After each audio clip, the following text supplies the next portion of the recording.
Start the clock. This is Valley View News. A deadly train crash kills more than 25 people. What went wrong? We have the full report.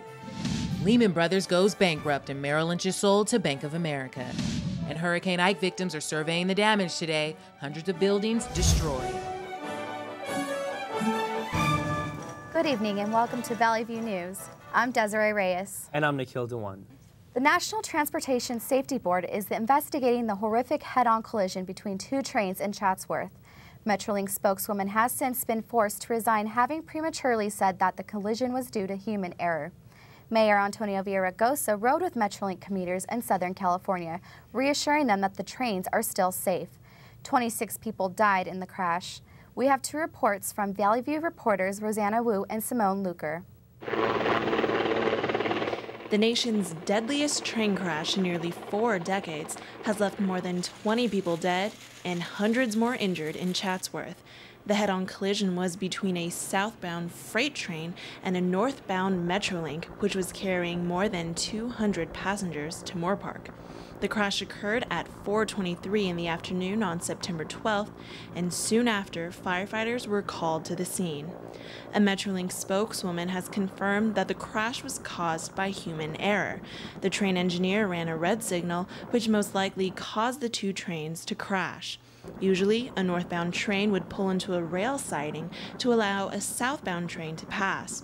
But because the signal was ignored, both trains traveled on one set of tracks. Here we are just hundreds of feet away from the crash, where we can see firefighters pulling out bodies one at a time. Hundreds of firefighters swarmed the scene of the crash, working carefully to rescue people who were still trapped in the train.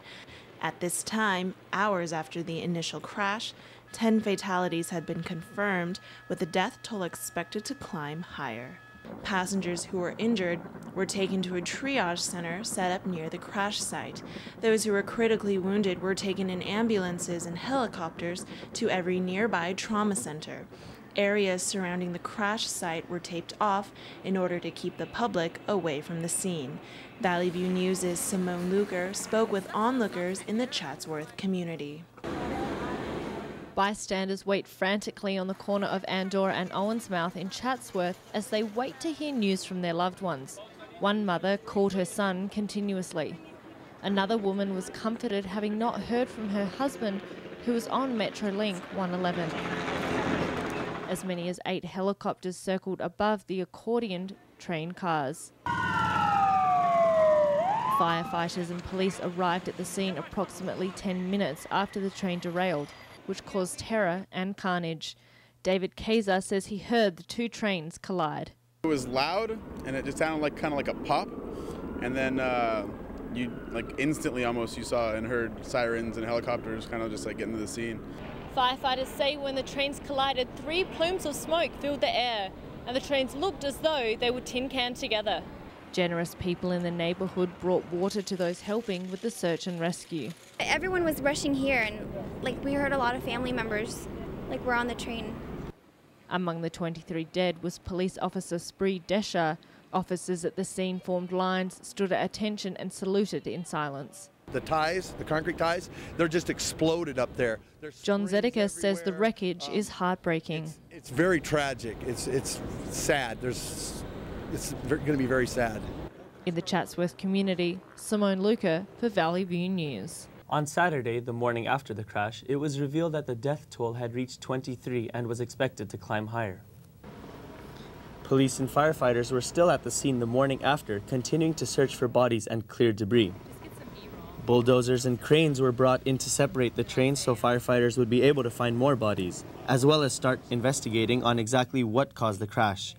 Metrolink spokeswoman Denise Tyrell admitted that the crash was in fact human error.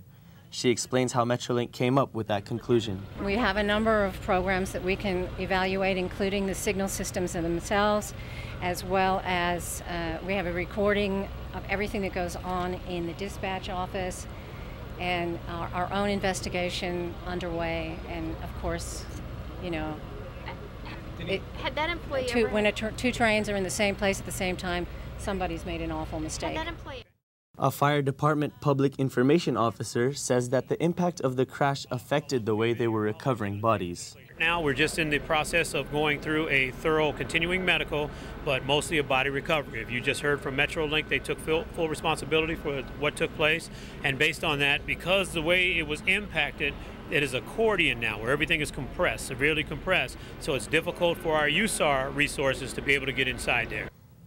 The Monday following the crash, Denise Tyrell, the spokeswoman for Metrolink, resigned. Metrolink board members said Tyrell had spoken prematurely in saying the crash was caused by an engineer's mistake. CSUN officials have confirmed at least one student and 2 staff members were aboard Metrolink 111 during Friday's tragic collision. CSUN President Jolene Kester says sophomore student Ada Magdaleno was one of the 25 people killed in the crash.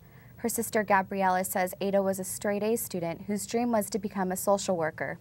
Staff member Beatrice Watts remains in critical but stable condition. And staff member Eric Forbes was treated for bruises and then released to recover at home.